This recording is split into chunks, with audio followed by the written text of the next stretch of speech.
Et si je vous disais que la Chine a déjà remporté la course à l'IA? Ce n'est pas arrivé récemment, mais suite à des choix faits, il y a plus de 30 ans, parce que voici la partie que la plupart des gens se trompent. Gagner la course à l'IA ne dépend pas des puces les plus rapides ou des ordinateurs puissants, mais d'un système capable de produire constamment. La seule chose, l'intelligence artificielle a besoin, plus que toute autre chose, de talent, vous voyez. Pendant des années, Washington a cru que s'il pouvait couper l'accès de la Chine aux semi-conducteurs avancés, il pourrait ralentir la Chine, voire même l'arrêter complètement. La Silicon Valley pensait que la Chine était une nation copieuse, toujours un pas en arrière, et jamais une véritable menace pour la technologie américaine. Mais si cela était vrai, quelque chose comme DeepSeek ne serait jamais arrivé, mais de façon remarquable, c'est pourtant arrivé. Je veux vous montrer ce qui se passe vraiment en Chine, car comprendre leur système changera votre vision de l'avenir de l'IA et de la technologie. Pour introduire la vidéo d'aujourd'hui, écoutez les paroles de Jensen Huang, PDG de Nvidia, qui a récemment déclaré cela. À propos de la Chine, 50% des chercheurs en IA dans le monde sont chinois. 70% des brevets en IA déposés l'année dernière proviennent de la Chine. L'écosystème de l'IA en Chine est dynamique, riche et incroyablement innovant. Je pense que 9 des 10 meilleures écoles de sciences et de technologie au monde se trouvent désormais en Chine. Et ils sont à la pointe de la science et de la technologie dans plusieurs domaines. La situation s'est totalement inversée ces 5 à 10 dernières années. Avant, c'était nous qui dominions la plupart de ces domaines, maintenant ce sont eux qui les dominent.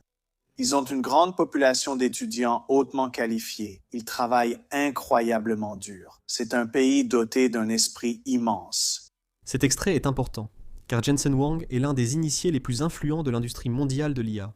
Nvidia se trouve au centre de l'écosystème de l'IA américain, et au cours des 2 dernières années, Jensen a passé beaucoup de temps en Chine. Pendant cette période, il a averti à plusieurs reprises les décideurs américains qu'isoler la Chine est une erreur et que le partenariat, et non la confrontation, est la seule voie réaliste à suivre. Il connaît la rapidité de la Chine et sait ce qui va suivre. Veuillez consulter un article du Financial Times intitulé « Le plan génial de la Chine pour gagner la course à l'IA porte ses fruits » pour comprendre pourquoi. C'est l'un des articles les plus importants que vous puissiez lire en 2026, car il explique quelque chose que la plupart des gens en Occident ont complètement négligé. Depuis plus de 3 décennies, la Chine mène discrètement un programme national de génie destiné à identifier environ 100 000 meilleurs lycéens chaque année, et à les former pour qu'ils participent à des compétitions internationales d'élite en mathématiques et en sciences. Mais ce n'est que le début.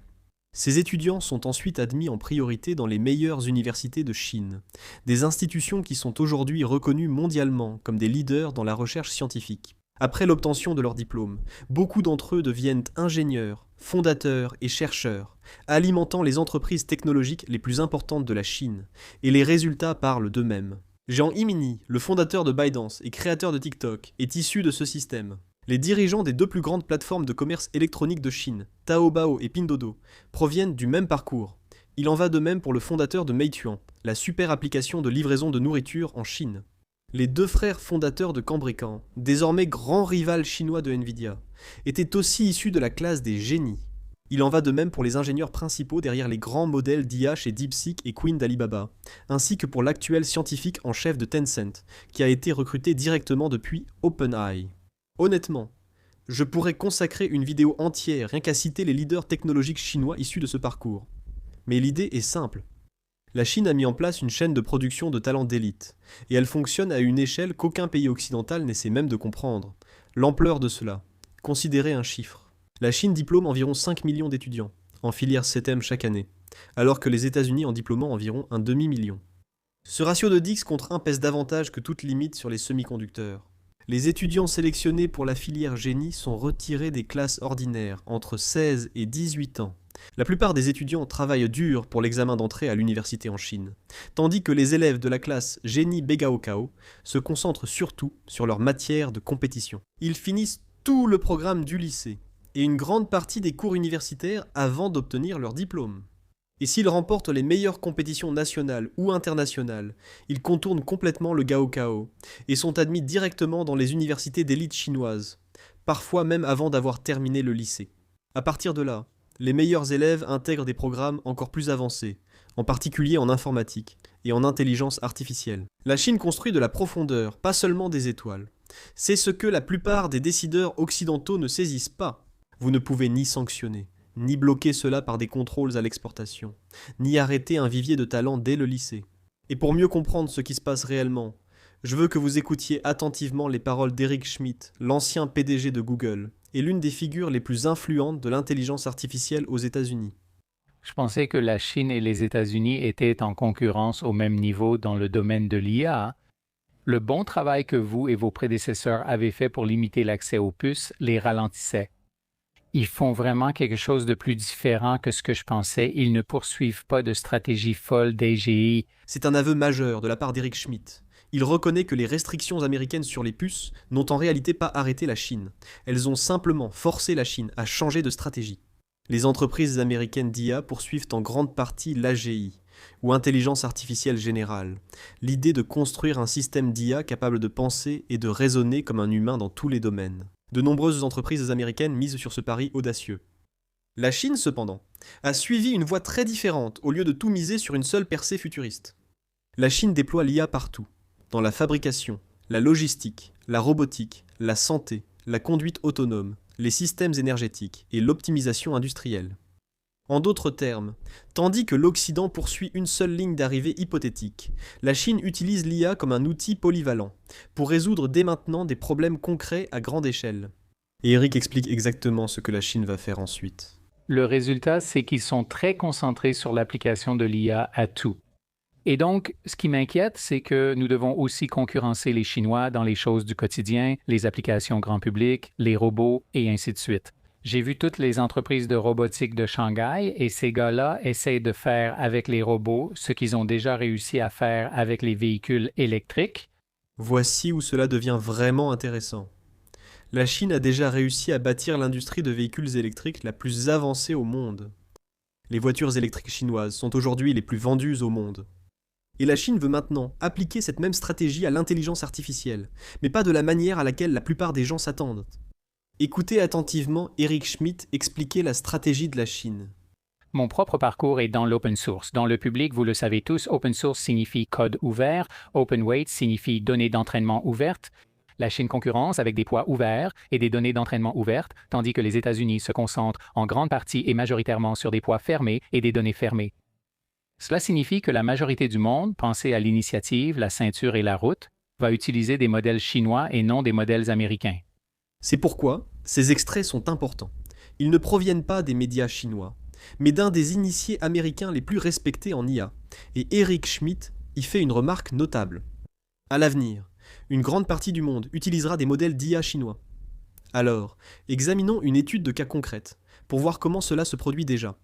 Il y a exactement 1 an, une start-up chinoise d'IA appelée DeepSeek a choqué le monde de la technologie, en lançant son grand modèle de langage R1. DeepSeek a produit un modèle de raisonnement de classe mondiale, en utilisant beaucoup moins de puces avancées que ses concurrents américains, et à une fraction du coût. Alors que les entreprises américaines conservèrent des modèles fermés, DeepSeek a ouvert tout son développement au public pour étude. C'est l'une des principales différences entre l'approche américaine et chinoise de l'intelligence artificielle. Il est intéressant de noter que l'équipe de DeepSeek était presque entièrement locale, et son fondateur en était fier. Presque tous les membres de l'équipe venaient de classes de surdoués à travers toute la Chine. L'un de ses ingénieurs, Wang Xian, a rejoint DeepSeek à seulement 21 ans. Il a décrit l'environnement comme sans hiérarchie stricte et offrant une grande liberté d'expérimentation. Si vous parcourez les meilleurs laboratoires d'IA aux États-Unis, comme OpenAI, Anthropic ou DeepMind, vous trouverez des chercheurs chinois partout. Et à bien des égards, la compétition en IA d'aujourd'hui n'oppose pas l'Amérique à la Chine, mais les ingénieurs chinois aux États-Unis aux ingénieurs chinois en Chine. Ce n'est pas un hasard, la Chine les a formés pendant des décennies. Un pays européen aurait été considéré comme visionnaire avec un tel système. Si une petite nation asiatique l'avait fait, on parlerait de stratégie. Mais parce que c'est la Chine qui l'a fait, on le qualifie souvent d'oppressif avant de l'ignorer. Et ce rejet est dangereux, car il aveugle les décideurs politiques et le public sur ce qui motive réellement le leadership technologique. L'IA ne se gagne pas avec des effets de mode, mais avec des systèmes. La vraie course à l'IA n'est pas de créer le plus grand modèle, mais d'avoir la meilleure réserve de talent sur des décennies. La Chine l'a compris très tôt.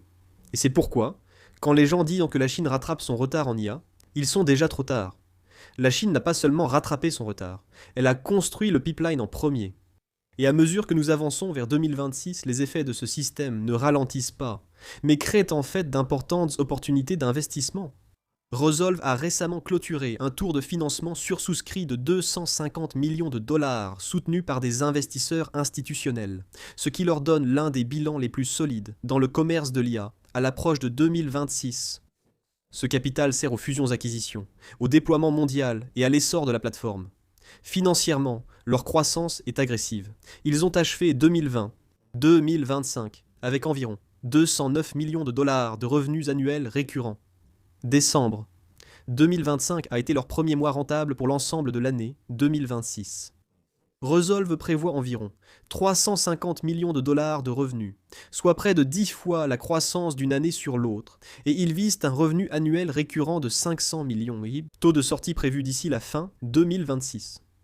En plus de cela, Resolve a des partenariats avec Microsoft et Google, ainsi que leur propre moteur d'IA propriétaire. Brainpower aurait surpassé les modèles de pointe dans des benchmarks spécifiques au commerce, et Wall Street a commencé à s'y intéresser. 6 analystes ont actuellement des objectifs de cours supérieurs à 7,3 analystes, ont des objectifs au-dessus de 12 $. Des sociétés comme Maxim Roth, AGP, HC Wainwright, Cantor et Northland ont toutes relevé leurs objectifs, citant la dynamique de l'ARR, l'évolutivité et la solidité du bilan. Voici le décalage de valorisation que surveillant les investisseurs. De nombreux pairs privés dans l'IA se négocient à 50 à 100 fois l'ARR, tandis que Resolve se négocie actuellement plus près de 5 à 10 fois l'ARR, malgré une trajectoire de croissance plus élevée et une décote sur le marché public. Hâte de voir l'évolution future de cette entreprise et de vous tous. J'espère que notre exploration de l'écosystème IA en Chine vous a plu. Je tiens à vous remercier d'être resté jusqu'à ce point de la vidéo, et je veux aussi vous remercier pour le soutien continu que vous apportez à cette chaîne. Je l'apprécie toujours et j'ai hâte de vous retrouver tous très bientôt dans notre prochaine vidéo.